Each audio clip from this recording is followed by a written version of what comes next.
17, é uma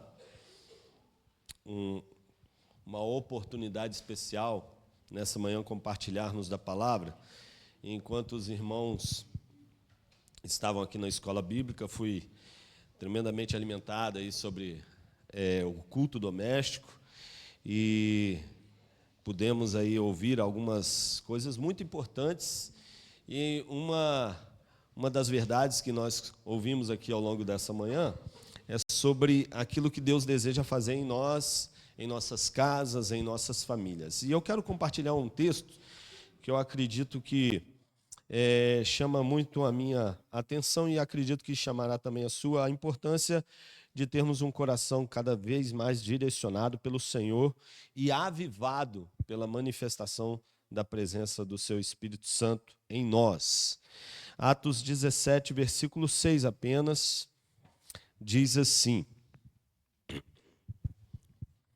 Atos 17, 6, a minha versão NVT diz assim: Mas, como não os encontraram, arrastaram para fora Jason e alguns outros irmãos e os levaram diante do conselho e gritavam: Aqueles que têm causado transtorno no mundo todo, agora estão aqui perturbando nossa cidade. Amém? Pode se sentar. Apenas esse verso, depois se você tiver a oportunidade, pode acompanhar todo o capítulo. Que nós temos a oportunidade de ver um pouco daquilo que Deus vinha, na verdade, fazendo e realizando ali em Tessalônica e ao redor do mundo daquela época, ao redor da realidade povoada daquele tempo. Pessoas sendo impactadas, tocadas, transformadas, avivadas pela presença do Espírito Santo do Senhor e através da mensagem do Evangelho que era compartilhada pelos discípulos. Uma das coisas que eu acho interessante, que segundo alguns historiadores, naquela época, possivelmente até o ano 300, a igreja cristã talvez tenha atingido um dos melhores números na história, que aproximadamente 50% da população mundial, alguns historiadores acreditam, havia já tido a experiência com Jesus e havia decidido caminhar ao lado dele. Imagine você no meio de um contexto de uma igreja perseguida, de uma igreja onde o evangelho era algo verdadeiramente transformador, mas que representava um desafio para aqueles que viviam de acordo com essa mensagem. No meio de toda essa realidade desafiadora, a igreja avançava, a igreja crescia. Vidas eram transformadas pelo poder do Espírito Santo de Deus através da mensagem que os filhos do Senhor daquele tempo compartilhavam. Igreja avança ou é chamada para avançar em todo tempo, independente dos desafios que ela enfrenta. Eu não sei você, mas lá em Cachoeiro de Itapemirim nós temos alguns desafios a enfrentarmos como igreja. A realidade dos nossos dias, acredito que não apenas a nível de estado, cidade, mas a nível de nação, tem sido cada vez mais uma realidade delicada, porque apesar dos números, por muitas vezes representarem de forma positiva o avanço da igreja cristã, nem sempre esse avanço é refletido na conduta, na forma e na maneira de ser do povo do nosso tempo. É muito comum nós ligarmos a TV e vermos o nível de degradação moral avançando, a realidade no que diz respeito à santidade ser cada vez mais deixada de lado por parte de boa parte da igreja cristã dos nossos dias. É muito comum nós vermos e olharmos uma realidade que nem sempre representa de fato aquilo que Cristo espera de nós como igreja do Senhor dos nossos dias. Nós olhamos para os números que o IBGE aponta e nos alegramos, mas nem sempre a transformação que o Evangelho gera e precisa gerar em nós é refletida, é revelada na conduta do povo do nosso tempo. Parece que cada vez mais a realidade dos nossos dias representa um desafio. Não sei para você, mas para mim, que tenho essa realidade de cuidar de jovens e adolescentes tem sido verdadeiramente um desafio. Porque, por vezes, nós vemos esses valores, essa vida e dedicação a Deus serem deixadas de lado para se viver um evangelho superficial. Um evangelho que não exige transformação, que não exige mudança de conduta, que não existe um padrão que venha de fato refletir a vontade de Deus em nós e através de nós. Por isso, acredito que ter um coração avivado, transformado pela presença do Espírito Santo de Deus, é cada vez mais uma necessidade. Não dá para caminhar nos nossos dias sem ouvirmos a voz do Espírito Santo em cada momento. Não dá para viver um evangelho sem, de fato, a nossa vida ser conduzida a cada momento pela voz desse Espírito Santo.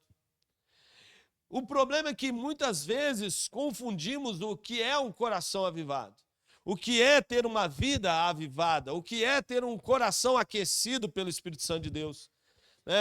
Hoje, nesse dia tão frio, aquecidos é o que nós gostaríamos de estar cada vez mais. Botamos uma blusinha, quem vem de luva, essa coisa toda. Por quê? Porque os dias são de intenso frio. Mas a verdade é que muitas vezes essa realidade, obrigado, tá, meu irmão? Essa realidade diz respeito também à forma como a nossa, ou a igreja de Cristo em nossos dias tem vivido. Fria, indiferente. Indiferente à realidade do mundo, indiferente à voz do Senhor, fria em relação à manifestação do Espírito Santo.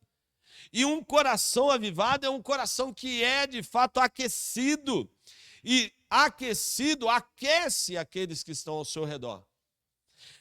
O problema é que muita gente hoje tem confundido avivamento com movimento. Não é verdade? Eu não sei vocês aqui, mas lá em nossa realidade nós temos visto muitos movimentos, muitos encontros, muitas atividades para tentar gerar mais calor no coração do povo, para tentar aquecer a igreja. Só que a igreja de Cristo, ela é aquecida por uma vida de dedicação e obediência à voz do Senhor. E quando eu olho para esse texto, eu entendo e vejo essa verdade sendo vivenciada na vida de Paulo e Silas. Eles estavam numa região, saindo de um desafio que outrora eles haviam vivenciado no capítulo 16, compartilhar o evangelho para aqueles homens era sempre um desafio. Eles haviam sido experimentado libertação da prisão depois de compartilharem o evangelho e terem sido levados à prisão tão somente por compartilharem da voz do Senhor. E lá na prisão experimentam um milagre, experimentam algo transformador, algo especial, quando ao louvarem, adorarem ao Senhor e orando ao Senhor, eles são libertos da prisão. Possivelmente eu e você, numa realidade como essa, teríamos tido uma atitude um pouco diferente deles, que ao orarem, louvarem ao Senhor, as cadeias são abertas, e o que possivelmente nós faríamos? Eu, talvez, confesso a vocês, que vendo aquela oportunidade, talvez teria me dirigido até a minha casa o mais rápido possível.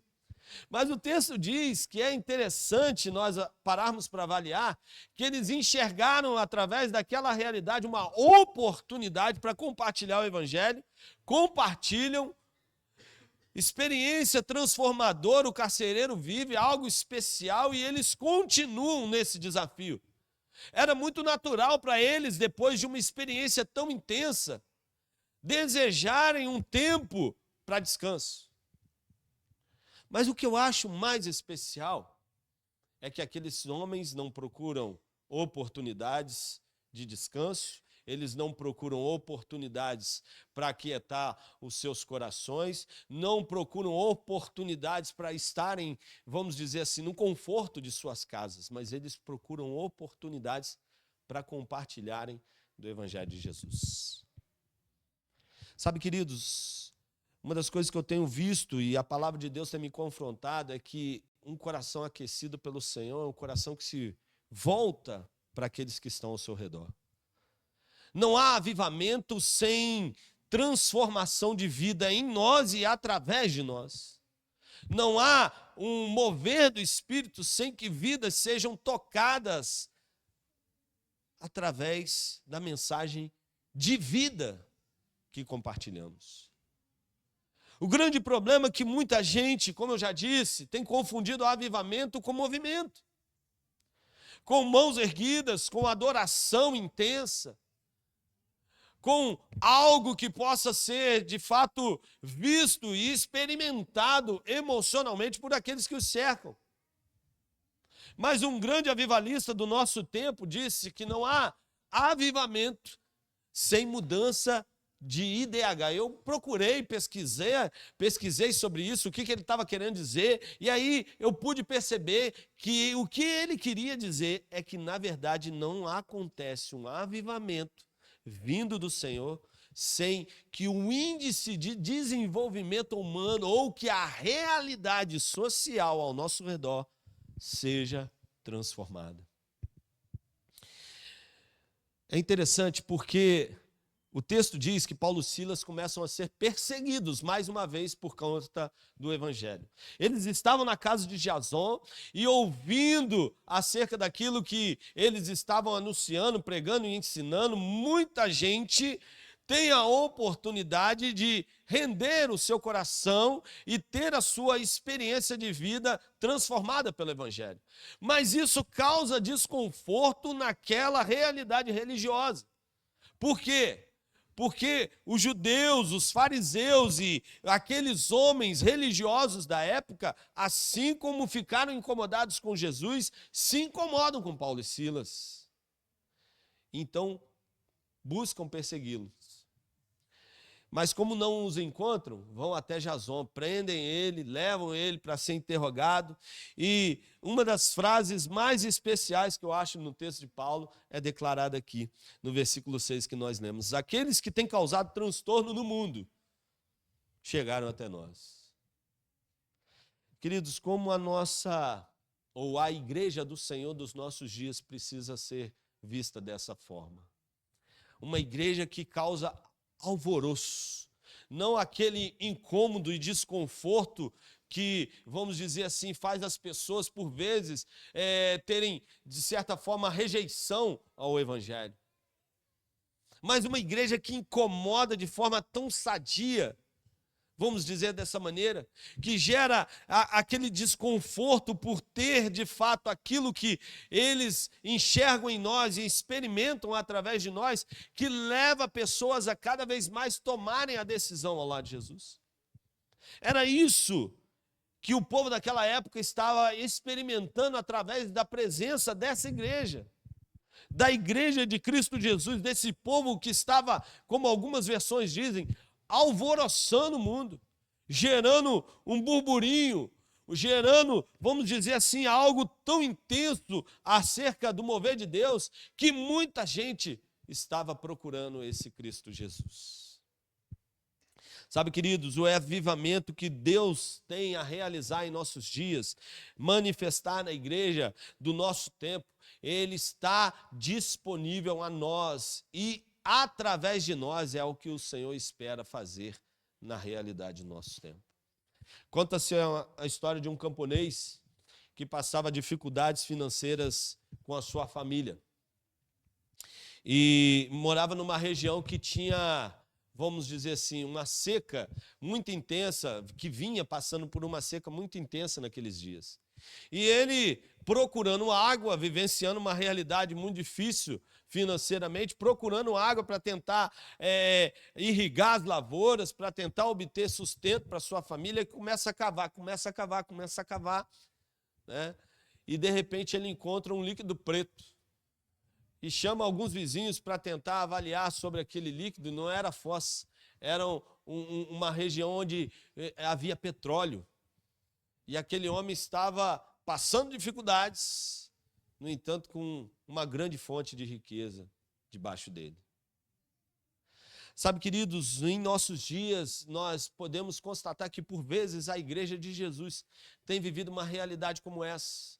vivenciando desafios, vivenciando problemas que nem sempre poderiam ser ou deveriam ser a realidade dela, se ela fizesse uso de toda essa autoridade, poder e fervor que é disponibilizado a ela através da manifestação do Espírito Santo de Deus. Sabe, uma igreja avivada, ela é necessária. Não uma igreja que faz movimentos, não uma igreja que faz e participa de grandes encontros, não uma igreja que faz horas de adoração, porque, como eu disse, muita gente confunde isso com avivamento. Mas uma igreja que se preocupa com o perdido, uma igreja que entende a importância de se arrepender todos os dias, uma igreja que faz uso da autoridade do Espírito Santo para abençoar, para tocar, para de fato ter a sua experiência de fé cada vez mais transformada pela ação desse Espírito. Essa igreja em nossos dias é extremamente necessária, porque o mundo vive dias maus. O irmão já dizia, né? Que contexto desafiador, ligamos a TV, vemos indícios de uma guerra mundial, a terceira provável guerra aí sendo visualizada, surgindo, né? Um burburinho intenso, dias difíceis, dias dolorosos. Cada vez mais o contexto social do nosso país, ele se agrava. As notícias são difíceis, são tristes e preocupantes. E às vezes o problema que enxergarmos como distante está cada vez mais às portas. Coisas que às vezes olhávamos e vimos como algo muito distante de nós, já bate a porta da nossa casa. Alguns dias eu ouvi uma estatística que dizia que nos próximos anos todas as famílias brasileiras terão pelo menos um caso de dependência química em meio a elas. Não sei vocês, mas na minha essa já é uma realidade. Familiares próximos com problemas com dependência química. Viciados, seja em bebida, seja em cocaína, seja em maconha e tantas outras drogas. A estatística diz que nos próximos anos, talvez nos próximos 2 ou 3 anos. E sabe, queridos, a realidade social tem sido cada vez mais desafiadora. O coração de cada um de nós precisa ser mais e mais aquecido. Sabe por quê, amados? Nós somos a resposta para esse problema que vivenciamos. A igreja de Jesus não pode se calar diante de tudo aquilo que ela tem vivenciado e não pode se calar em função de tudo aquilo que ela tem experimentado. Nós temos experimentado coisas especiais da parte do Senhor, amém? Amém? Olha que benção. Ouvia ontem dos testemunhos, né, quando estava aqui no chá de bebê, né? Chegamos aí, o pessoal assustado. Quem é esse pessoal estranho aí? Era o pastor e a família dele, né? Ouvimos de testemunhos aqui pela manhã de gente que foi abençoada, coisas especiais, de curas em nossas casas. Agora, queridos, o mundo deseja experimentar um evangelho como aquele que nós temos experimentado. E não podemos nos calar diante de tudo isso que temos visto e ouvido, de tudo isso que temos experimentado. Mas entenda que só viveremos isso através de um coração aquecido, de um coração não religioso, mas de um coração levado e conduzido pela voz do Espírito Santo do Senhor. O mover se manifesta quando a igreja avança. São duas coisas que estão inteiramente ligadas. Uma igreja avivada, aquecida pelo mover do Espírito Santo, um coração cada vez mais tomado pela manifestação do Senhor, é um coração que se preocupa com o perdido. Uma igreja avança, ou uma igreja que avança de forma sadia, é uma igreja que de fato é levada pelo Espírito Santo de Deus. Eu me lembro que certa vez, quando pastoreava uma igreja lá em Guaçuí, uma das irmãs chegou e disse algo que me preocupou muito, e depois eu pude falar com ela. ela falando da comunhão, né, compartilhando o quanto a comunhão entre a igreja era especial, ela disse uma frase que me deixou muito preocupado. Pastor, eu fico feliz com essa comunhão e eu louvo a Deus por ela. E espero que a gente continue assim, pequenininho, mas com comunhão. E eu me preocupei por quê? Porque toda comunhão sadia, ela precisa o quê? Gerar. Um casal saudável, ele quer o quê? Filhos. Sabe, queridos, nós precisamos entender que quando há saúde, a igreja avança. Porque é esse o desejo de Deus. Que vidas e mais vidas venham ter um encontro genuíno e transformador com o Senhor. Por isso é tão importante que o nosso coração seja aquecido, movido pela manifestação do Espírito Santo. Eu quero compartilhar um outro texto, se possível você acompanha aí comigo, Lucas, capítulo 12, dos versos 49 a 43. A 53, perdão.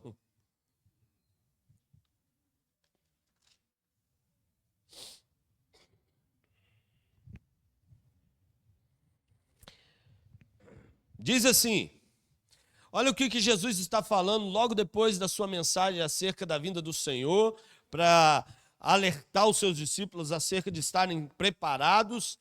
Olha o que ele vai dizer, versículo 49. Eu vim para incendiar a terra e gostaria que já estivesse em chamas. No entanto, tenho de passar por um batismo e estou angustiado até que ele se realize. Vocês pensam que eu vim para trazer paz à terra?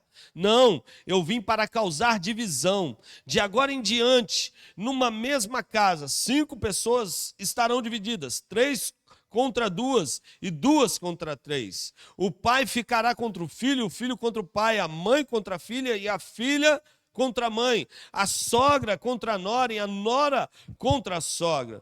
Então Jesus se voltou para a multidão e disse: quando vocês veem as nuvens se formando no oeste, dizem, vai chover. E tem razão. Quando sopra o vento sul, dizem, hoje vai fazer calor, e assim ocorre. Hipócritas, sabem interpretar as condições do tempo na terra e no céu, mas não se interpretam, ou melhor, não sabem interpretar o tempo presente. Jesus está falando algo muito interessante, queridos. Ele está dizendo que a sua mensagem é uma mensagem tão profunda, tão intensa, que ela levará pessoas a serem confrontadas. O problema é que, por vezes, nós achamos que, como igreja, nós precisamos ou seremos uma igreja sadia quando formos admirados pelo mundo. A verdade é que Jesus está dizendo que o Evangelho de Cristo Jesus é algo tão especial que levará pessoas confrontadas por essa mensagem tomarem a decisão.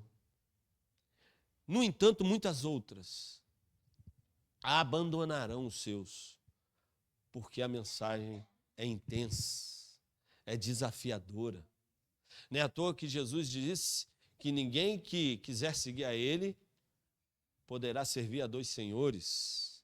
Ninguém que quiser servi-lo poderá caminhar fazendo isso sem entender a importância de negar a si mesmo, tomar a sua cruz e segui-lo.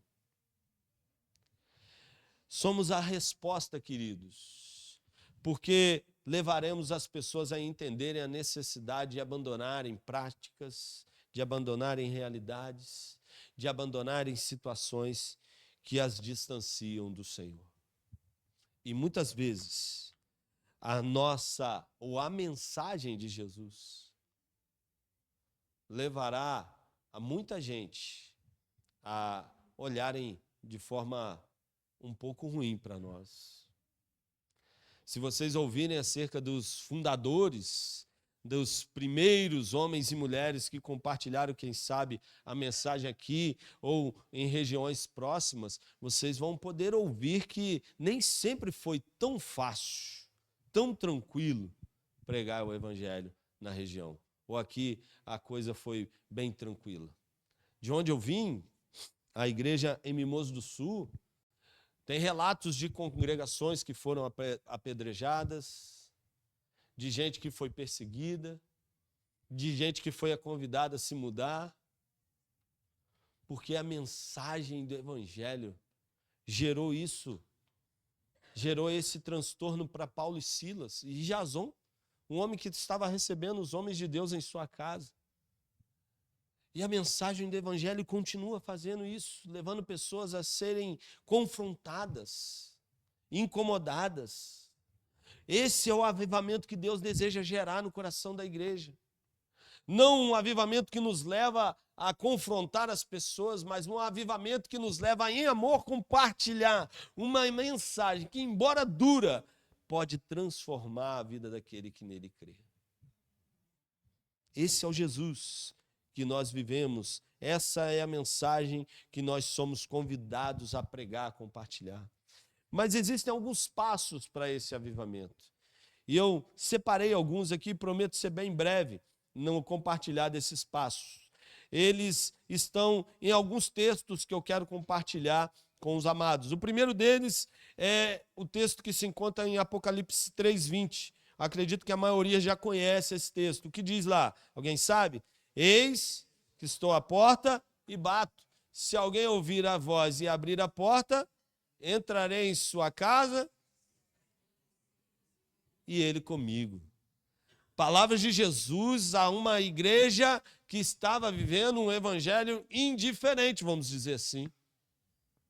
Uma igreja que não estava, de fato, com o seu coração em chamas pelo evangelho. Uma igreja que, vamos dizer assim, estava caminhando como a maioria, mas a maioria possivelmente não estava caminhando naquilo que era o desejo do Pai. Ele diz algo interessante: eu estou à porta dessa igreja.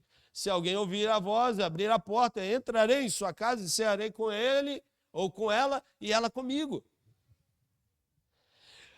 Para que o avivamento ocorra, queridos, é necessário que haja uma sede no meio da igreja. Para que vidas venham se render aos pés de Jesus, é necessário que haja essa disposição, esse desejo. Esse desejo que nos leva a enxergar cada encontro, cada ocasião, cada oportunidade de estar com o povo de Deus, algo tão especial que eu não olho as diferenças que os meus irmãos possuem, que eu não enxergo os desafios que eles têm, os problemas de relacionamento que por vezes nos dividem. Eu não enxergo mais essas coisas, eu enxergo aquilo que nos une em Cristo Jesus, porque maior é o que está em nós do que o que está no mundo. Eu enxergo o meu irmão como alguém tão especial no meu crescimento, que eu me assento a ele e enxergo cada oportunidade de estar ao lado dele como uma chance única de gerar sede em meu coração e no coração dele, para que mais e mais o Senhor se revele. O texto diz: eis que estou à porta. Jesus está disposto e desejoso de fazer algo especial, mas será que ele tem enxergado essa sede em nós? Esse desejo tem sido experimentado, sentido pelo Espírito Santo de Deus ao olhar para mim e para você a cada instante? Essa sede por compartilhar do Evangelho, essa sede por estar na companhia dos nossos irmãos, essa sede por ler a palavra, por orar a Deus, por falar com o Senhor, essa sede que me leva a ser transformado dia a dia. Eu não sei você, mas eu estou em processo de transformação. E sabe o que eu tenho percebido? Que esse processo precisa ser diário. Todo dia eu tenho algo a melhorar. Vocês também? Ou só eu? Amém. Glória a Deus por isso. Sabe, queridos, é um desafio. Nem sempre é fácil para mim entender isso. Mas eu tenho entendido e aprendido que se eu tiver fome, se eu tiver sede, essa tarefa, essa ação do Espírito Santo se tornará cada vez mais uma realidade na minha vida. Bem-aventurados que têm fome e sede de justiça, porque eles serão fartos. Já dizia Jesus no Sermão da Montanha. Sabe outra verdade? É que um verdadeiro avivamento, uma verdadeira transformação ocorre no meio da igreja quando ela se relaciona, em primeiro lugar, com Jesus. Não dá para uma igreja ser avivada pelo Espírito Santo de Deus se ela se relacionar com Jesus. Se relacionar com Jesus implica em uma transformação contínua e diária, como eu já disse.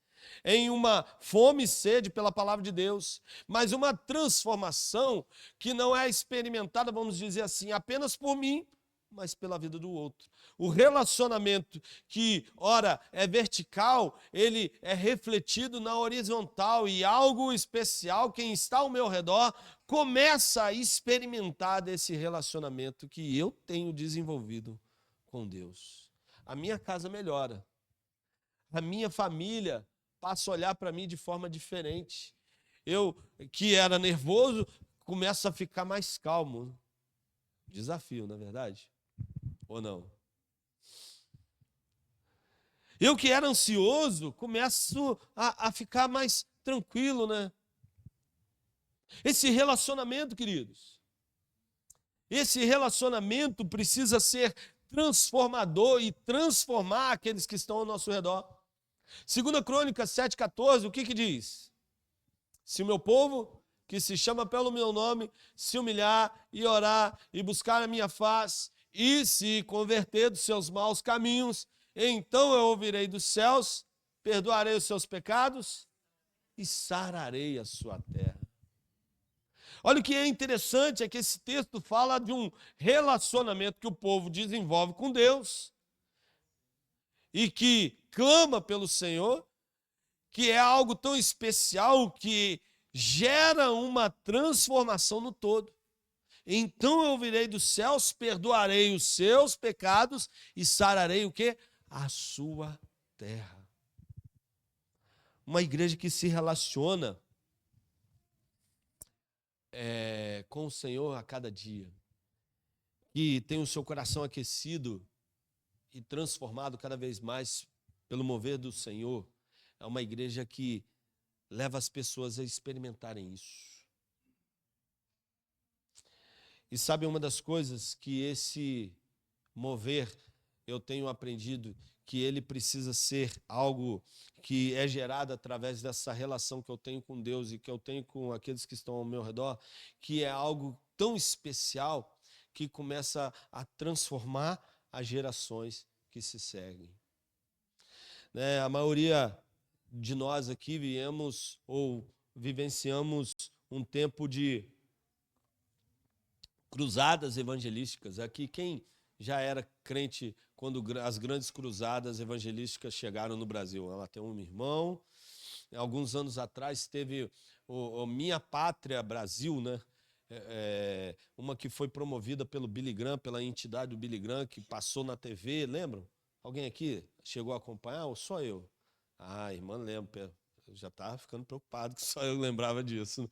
A irmã acompanhou, né? Eu lembro que foi separado um horário de TV, foi pago um horário na TV Nacional, 3 encontros, né?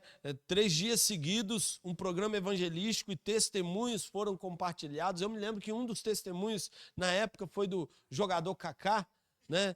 E mensagem foi compartilhada, evangelho foi anunciado, gente foi levada a ter um encontro com Jesus. E eu me lembro que nós desafiamos a igreja naquela época, a todo mundo levar os amigos e vizinhos a compartilharem daqueles vídeos em suas casas, chamarem os vizinhos, prepararem a mesa para compartilhar o evangelho. Mas eu me lembro que muita gente ouviu da palavra. Mas o evangelho não foi compartilhado de forma geracional, não foi um trabalho especial de preparo e discipulado gerado, e muita gente que ouviu ali acabou se perdendo. Por quê? Porque muitas vezes nos preocupamos com um problema que nós vivenciamos agora, e deixamos de nos preparar para que não o vivenciemos novamente lá no futuro. Um evangelho que não se preocupa em ser geracional, que alcança o perdido hoje e que se prepara para que o mantenha firme amanhã. Quando eu olho para essa preocupação de Deus em guardar as gerações, em fazer com que o fogo arda continuamente sobre o altar e nos corações, eu olho para a experiência lá em Êxodo, no capítulo 17, é o último texto que eu compartilho com os irmãos nessa manhã. Êxodo capítulo 17, apenas 2 versos. Diz assim, 12 e 13. Diz assim a palavra do Senhor: os braços de Moisés, porém, logo se cansaram. Então Arão e Hur encontraram uma pedra para Moisés se sentar, e um de cada lado mantiveram as mãos dele erguidas. Assim as mãos permaneceram firmes até o pôr do sol. Como resultado, Josué aniquilou o exército de Amaleque na batalha. É interessante porque eu olho para esse texto e vejo uma preocupação que Deus tinha em gerar algo que pudesse alcançar as gerações futuras. Josué era um moço de Moisés. E o desafio que ele tinha era empregar a sua força na batalha física, no campo, diante do desafio da guerra. Moisés não podia, devido à sua idade, devido ao desafio que ele tinha de liderar o povo. Mas mesmo assim, diante da sua limitação, ele não estava indiferente à missão que ele havia dado a Josué. Enquanto eles batalhavam, nós sabemos o texto, ele abençoava o povo com as mãos erguidas. Quando ele se cansa, mais gente como ele se coloca à disposição para manter suas mãos erguidas e continuar a manifestar a bênção sobre a vida das próximas gerações. Sabe, amados, nós vemos isso, essa verdade sendo vivenciada por Elias e Eliseu. Nós vemos em diversas ocasiões na Bíblia gente mais experiente cuidando para que a geração futura fosse guardada, protegida e vivenciasse grandes experiências do Senhor. Sabe o que eu tenho aprendido? É que uma igreja aquecida, avivada, transformada e transformadora na sua geração é uma igreja que se importa com cada um daqueles que estão ao seu redor. Sejam os mais experientes, sejam mais moços, sejam aqueles que têm a sua vida intelectual mais avançada ou aqueles mais, vamos dizer assim, inexperientes com as suas limitações. Mas uma igreja que se importa com cada um, que entende o cuidado que ela precisa ter e manifestar com cada um. Porque Deus veio buscar e salvar aquele que se havia perdido. E o interesse do Pai é que nenhum dos seus se perca. Sabe, amados, eu oro para que o Senhor levante essa igreja no nosso tempo, cada vez mais. Uma igreja sedenta, apaixonada pelo Senhor. Uma igreja que entende a importância de se preocupar com o perdido, uma igreja que se permite ser conduzida pela voz do Espírito Santo de Deus, não uma igreja que é levada em roda, como Paulo fala, por muito vento de doutrina, por tanto engano e mentira que a gente vê aí todos os dias, por tantos movimentos que mais nos dividem do que nos aproximam do propósito, mas uma igreja que entende a importância de caminhar junto, de cuidar dos seus, de avançar para a glória do Senhor, de levar as cidades, o Estado e, quem sabe, a sua nação a declarar como Josué vai declarar acerca da sua casa. Eu e a minha casa serviremos ao Senhor. Nós e a nossa cidade, a nossa família, a nossa nação, havemos de servir ao Senhor a cada dia mais. Amém? Essa é a minha oração. Que o Senhor nos leve a ser essa igreja em nome de